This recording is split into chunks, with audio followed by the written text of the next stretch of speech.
अस्सलाम वालेकुम काश्तकार भरावो। ਅੱਜ ਦੀ ਵੀਡੀਓ ਵਿੱਚ ਅਸੀਂ ਗੱਲ ਕਰਾਂਗੇ ਮਟਰ ਦੇ ਬੀ, ਮਨਜ਼ੂਰਸ਼ੁਦਾ ਇਕਸਾਮ ਤੇ ਮੌਜ਼ੂ ਇਲਾਕਿਆਂ ਦੇ ਬਾਰੇ 'ਚ। ਮਟਰ ਦੇ ਪੌਦੇ ਕੋਰੇ ਦੇ ਅਸਰਾਤ ਨੂੰ ਕਾਫੀ ਹੱਦ ਤੱਕ ਬਰਦਾਸ਼ਤ ਕਰ ਲੈਂਦੇ ਨੇ, ਲੇਕਿਨ ਫੁੱਲ ਤੇ ਛੋਟੀ ਫਲੀਆਂ ਨੂੰ ਕੋਰੇ ਤੋਂ ਨੁਕਸਾਨ ਦਾ ਖਤਰਾ ਹੁੰਦਾ ਹੈ।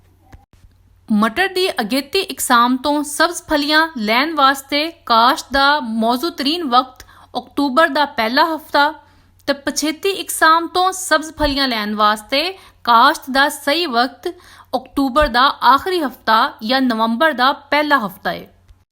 ਮਟਰ ਦੀਆਂ ਅਗੇਤੀ ਇਕਸਾਮਾਂ ਦੇ ਵਿੱਚ ਮੈਟੋਰ, ਸਮਰੀਨਾ ਜ਼ਰਦ ਤੇ ਓਲੰਪੀਆ ਸ਼ਾਮਲ ਨੇ, ਜਦੋਂ ਕਿ ਪਛੇਤੀ ਇਕਸਾਮਾਂ ਦੇ ਵਿੱਚ ਕਲਾਈਮੈਕਸ ਤੇ PF 400 ਸ਼ਾਮਲ ਨੇ।